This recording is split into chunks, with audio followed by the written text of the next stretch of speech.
नमस्कार दर्शक बंधु, कलम स्वास्थ्य को आपण स्वागत। तो आज आम जानिबा शीत दिन रे चर्मर जत्न किभली भाव नेबा बा स्किन केयर इन विंटर। तो बहुत लोक जानी नथिबे जे स्किन चर्मटा आमर सबुठ बड़ ऑर्गन एवं शीत दिन रे चर्म को एक्स्ट्रा केयर आवश्यकता पड़ी थाए।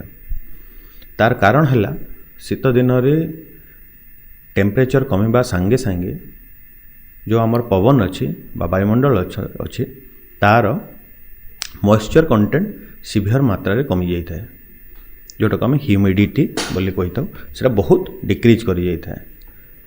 तेणु से एयर आम देहरु मॉइस्चर टाको घिची नहीं था, फल कौन हुए स्किनटा ड्राए हो जाता है।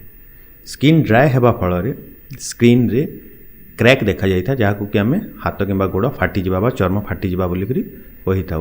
चर्म फाटीजा फल से चर्म रे इरिटेशन होता है बा इच होता है बा जोटा को आम कुंडेबा बा खुजेबा बोली कही था। तो से आरंभ होता है।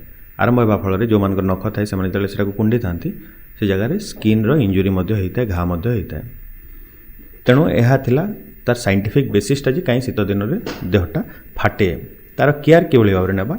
कौन भी प्रकार पेट्रोलियम जेली हो कि मॉइस्चराइजर हो जदि आम ताकू प्रॉपर भाव में सबुदिन नियमित भाव में व्यवहार करवा ताहेले ये फाटिबा जो स्किन फाटिबार स्किन ड्रायरु आम बंची पारिबा। जो ग्रामीण अंचल रे मुख्यतः जो माने तेल व्यवहार करछन्ते प्रॉपर्ली जदि तेल व्यवहार करवा सेटा नड़िया तेल हो सोरिष तेल हो राशि तेल हो जो तेल जो माने व्यवहार करछन्ते से तेल भी जदि प्रॉपर्ली व्यवहार करवा ताहा मध्य एथिप्रति लाभदायक हो पारिबो। तापर शीत दिन रे जो माने खरारे काम करुचंती से माने सनस्क्रीन लोशन व्यवहार करने कथा with a sun protection factor of 15 रु अधिक। से व्यवहार करने द्वारा जो यूवी रेज अल्ट्रावायलेट रेज रही है से अल्ट्रावायलेट रेज रो जहाँ नेगेटिव इफेक्टा थाए स्किन उपर ताको आमे नेगेट करि परिबा बा तार नेगेटिव इफेक्ट आमे बंची परिबा। शीत दिन में आउ गोटे जिनस है जे आम स्किनटा मुझे कहली जे पानी अंशटा धीरे धीरे कमी जलीय अंशटा कमी जाता है। तेणु ताको रिहाइड्रेट करने को पड़ी था। रिहाइड्रेट आम जेनेराली ल्यूक वार्म वाटर जदि आम गाधेबा ताहेले आमर स्किनटा रिहाइड्रेट हो पार। ठंडा पानी भी आम गाधे पार आम से जगह गाधि पार जो मान पाखे सुविधा अच्छी से ल्यूक वार्म वाटर गाधिले अधिक रिलेटिवली टी अधिक समय आम गाधि पार।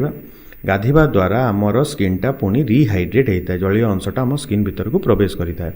से प्रवेश करला परे आमको तुरंत तेल किंबा मॉइस्चराइजर एप्लाय करने को पड़ो सो दैट जो आम स्किनटा रिहाइड्रेट है जो मॉइस्चर कंटेंट आम स्किन रे अधिक होगला गाधेबा फल ताहा जेमिति रिटेन ही रहिबो पूरा दिनटे पाई, कारण आम पुणी आर दिन गाधौचु।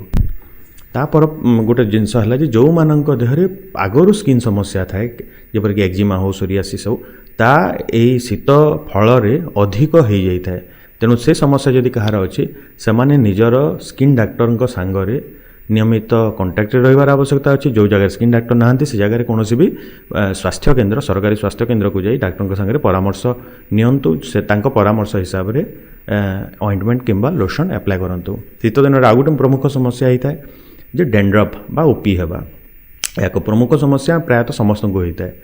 तो जदि से समस्या आपण मध्य होची ताहेले आपण कौन भी एंटी डेंड्रफ शैम्पू यूज करें। कौन सी एंटी डेंड्रफ शैम्पू यूज कले कौन हुए प्रथम से एंटी डेंड्रफ शैम्पूटा काम करें पाखापाखि मसे पर्यंत कि 10 दिन पर्यंत से काम करते धीरे धीरे से काम करवा कमी जाए। तेणु एबे ट्रेंड है जोटा डॉक्टर मानकर परामर्श है एविडेंस जोटा आसूची रोटेशन ऑफ शैम्पू आपणकर एंटी डेंड्रफ शैम्पू को रोटेट करंतु किछि दिन एटा व्यवहार कला पर किछि दिन पुणी नुआटा व्यवहार करंतु सो दैट से जो कमी जीवार ट्रेंडटा आपण लक्ष्य करि पारिबे नाही। द्वितीय जिनसटा है बहु अनेक मात्रा मेडिकेटेड एंटी डेंड्रफ शैम्पू मध्य आसूची जोटा कि आमे डॉक्टर संगे कंसल्ट करिकरी नेबा कथा। जो मान समस्या अधिक अच्छी से नियंती यूज करती किंतु यूज कला बेले जेनेराली आम कौन करूँ आम जमी साबुन देहरे माखिले साबुन माखु तापर गाधे दी था से भाव में शैम्पू यूज करूँ। शैम्पू करदेला फेण होगला आम गाधे दी था। एंटी डेंड्रफ शैम्पू को से भाव में व्यवहार करवाटा ठीक नुहे। एंटी डेंड्रफ शैम्पू जो आम यूज करवा ताहले फेण होला परे सेटा स्काल्प को ठीक भाव भेदी गला पर आमको 2 ରୁ 5 मिनिट पर्यंत ताकू स्काल्प रे अप्लाई करी छाड़ीबा को पड़िबो सो दैट से मेडिकेटेड शैम्पूटा स्काल्प को जाई डैंड्रफ अगेंस्ट रे काम करिवो सेटा गोटे कॉमन मिस्टेक जोटा समस्त करथांती एवं ता फल रे एंटी डैंड्रफ शैम्पूटा काम करि न थाए तो ए भली भाव रे एई प्रमुख समस्या माने शीत दिन में आम चर्म साधारण देखा देता है तेणु ये भाव में आम जब चर्मर जत्न नेबा ठीक समय जब आम मॉइस्चराइजर यूज करवा नियमित भाव में जब आम मॉइस्चराइजर यूज करवा ता संग को एंटी डैंड्रफ शैम्पू हो कि अलग anti allergic medication and cream हो ये सब को जब ठीक भाव में यूज करवा ताहले आमर चर्म सुस्थ रहिबो। धन्यवाद।